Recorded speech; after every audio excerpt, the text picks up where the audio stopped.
Come a little bit more closer. There you go. Okay guys, so today Master Marlon and Grandmaster Eric Lino here with me.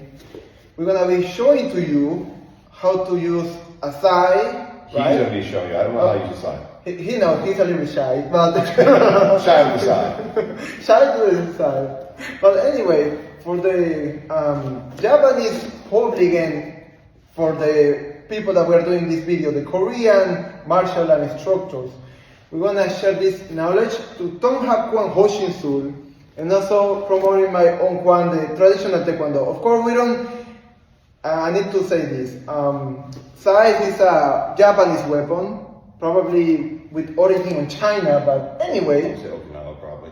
No, I mean, it's not in Okinawa, but you know, a lot of the martial arts coming from China and then move to Okinawa and then to Japan. It's something that I'm gonna get here in this video, but this is main known for Japanese martial art, Koburo in Okinawa, the birthplace of karate.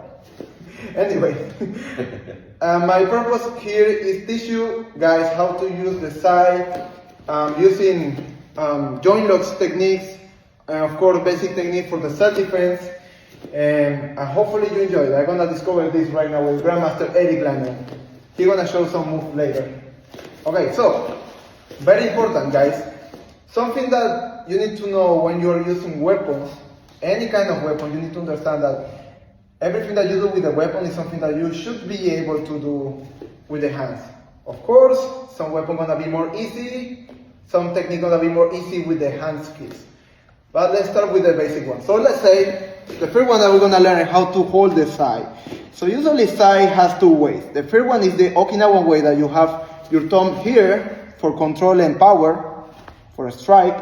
Or I learned from Cali and Filipino martial arts that you put your thumb around. This one is a little bit, I would say, more solid and more strong if you want control of the sai. Either way is correct. Nobody can say like, oh, this is the only true way. You know, that's not the way that we do it here. Anyway, so, but for showing you the technique, I'm gonna hold it just like this, because I'm not attacking with this. Okay. So let's say I'm here, and Grandmaster Eric, like now, he hold my hand. See, this will cross it. Same thing, so. Okay, so, okay, so now, as you can see, I have my side here. Obviously, I can come under, hit the groin, boom, right? It is very obvious.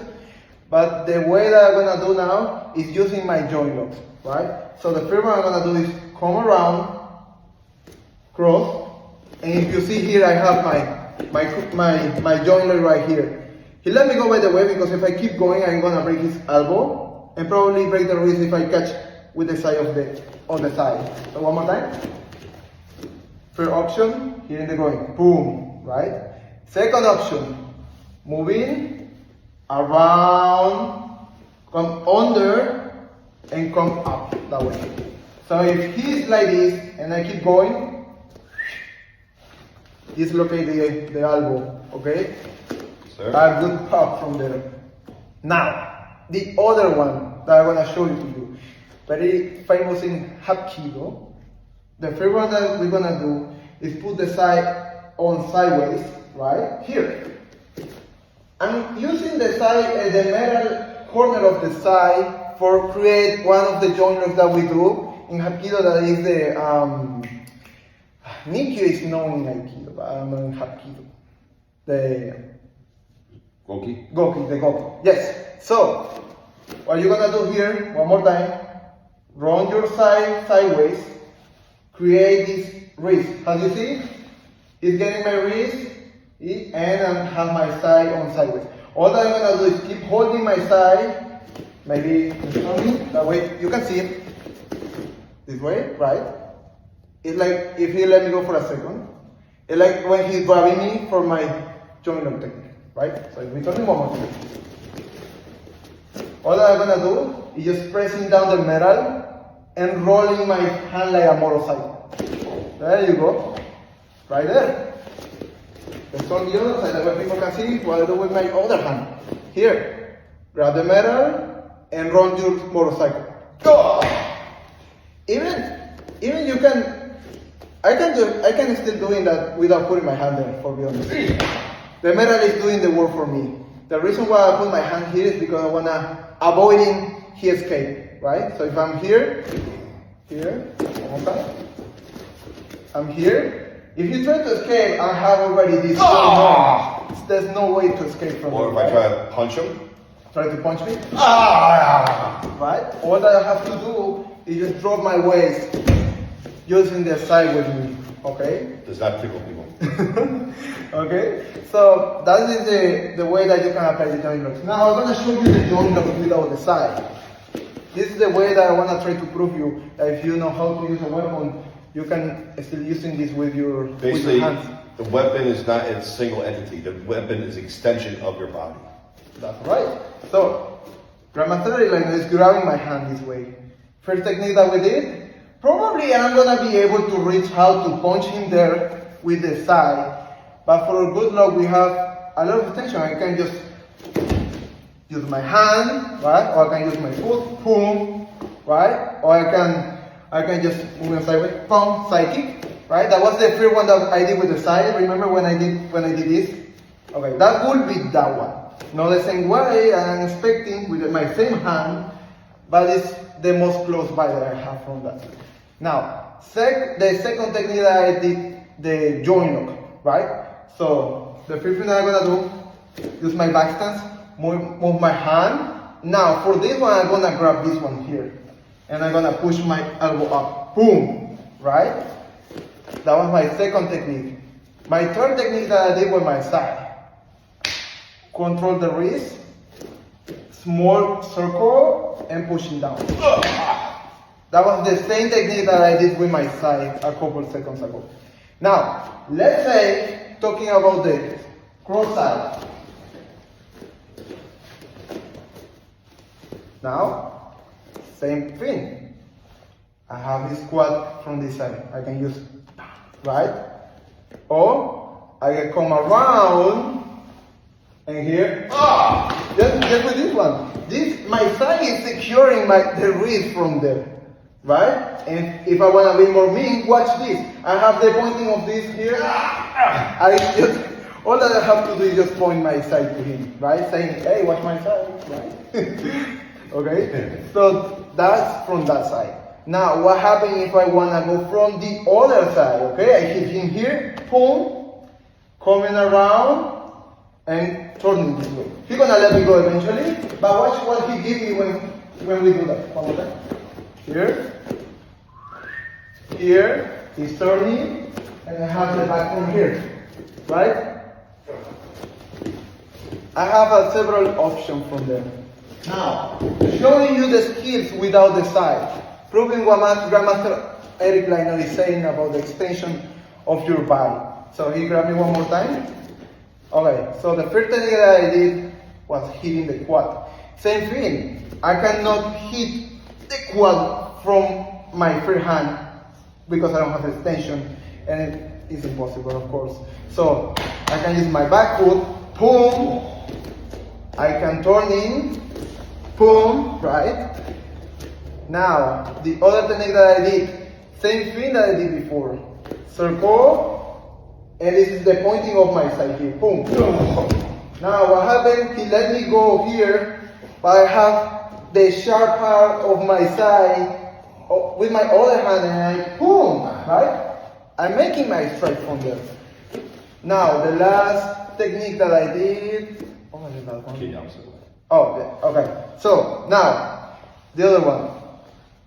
Watch this. Watch my hand. Let's go around. With my hand, I'm gonna create the opening from here. Boom. Boom. I wanna try to make like my palm facing sideways like this. So here. Boom. Boom. And if we added a little bit more hapkido, I can come under and control from here. Right? And then just falling down from there. Okay? Yes, sir. Okay, so one more time. Stepping one, turning, boom. Maybe a strike if you want it, turning, and from here, just putting that, right? And from here, you can add maybe a joint lock, striking, and controlling more from here, right?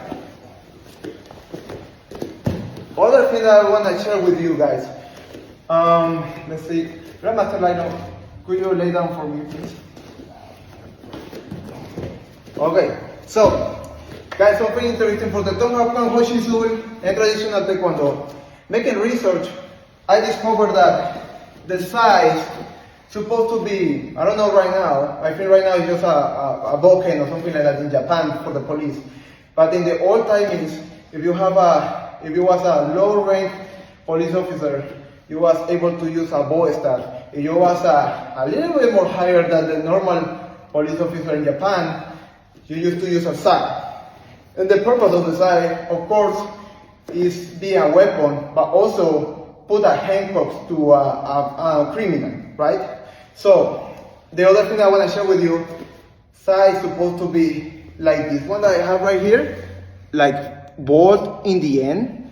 Some sais these days coming with a sharp fin, and the purpose of this was not sharp, was not kill somebody, was just hit somebody and submit somebody. So, let's say Grandmaster Lino, okay, so watch this. Let's say I put Grandmaster Eric Lino with any technique using my side on the ground. Now, I wanna make him turn around and give me his back. So all that I'm gonna do... Am I going to be on the camera or do you need to move this way more? No, you're fine there, sir. Okay, you know what? Let's move you this way. And maybe come this way. There you go. Maybe a little bit more. Perfect. Everybody give a like for Grandmaster Eric. Now, watch this. I'm gonna use my side. Remember the side, I can still use him for wrist control. So if I want a Grandmaster Eric Lino turn around, all I'm gonna do, put my side here on the wrist side. Okay? Now, I'm gonna step out around him and turn him. And turn him, right? Like this. Now, after doing this, I'm gonna put my knee on his back. Putting this hand here and say, give me your other hand. Right? After he gives me the other hand, I'm gonna put my knee on his wrist. That way, give me secure to say, okay, so now I have this guy, he's not gonna attack me with his hand anymore. So after he gives me the other hand, I secure with my side here. And I stay here until probably I get some help, or I can take him to the jail if I'm a police officer in Japan, but of course this don't happen these days. So, but anyway, that's let's say like the way that you can put somebody in handcuffs using a side. Of course, the purpose of learning these kind of weapons is not because I'm gonna be on the street, you know, like using a side or something like that. The purpose of this is understanding that if you know how to use this weapon, you can defend against that, or you can use your environment. And of course, more basic things is fighting stance, you punch me, boom. Basic, head, body, lower, right? So if we do it from the other side now, he punch me, I block. 1, 2, 3, maybe 4, boom, right? Even without and think about this is not sharp. What happens if it's sharp? Don't matter. Probably I'm gonna kill him if I hit him in artery or something like that, right? So, so let's say, even if he punch me, I can still using this, boom, right? Yeah, so I can do, boom, boom, right? And then work over with this. Watch how painful it's gonna be if I keep pushing with the metal, right? Sure. So, guys, try to learn how to use these weapons. We're gonna make more videos about it, but this is a small introduction promoted for the Tonghapkan Hoshi tool and traditional Taekwondo. And I just say one thing, Master Marlon is throwing another seminar, some defense seminar for the city of Raleigh. So any instructors who see this video, please reach out to him, because we're looking for a couple more instructors. I don't know how many you're looking for this time. Sir. He'll let you know. I'm not sure. Maybe so far it's me, Master Marlon, and you have somebody else, right? Yes, sir. Shihan, Kevin Pereira. Yeah, Kevin Pereira. So anybody's interested in giving back to the community, reach out to Master Marlon on Facebook or Instagram, and he'll give you details. Thank you. Boom. We got a rat in the house.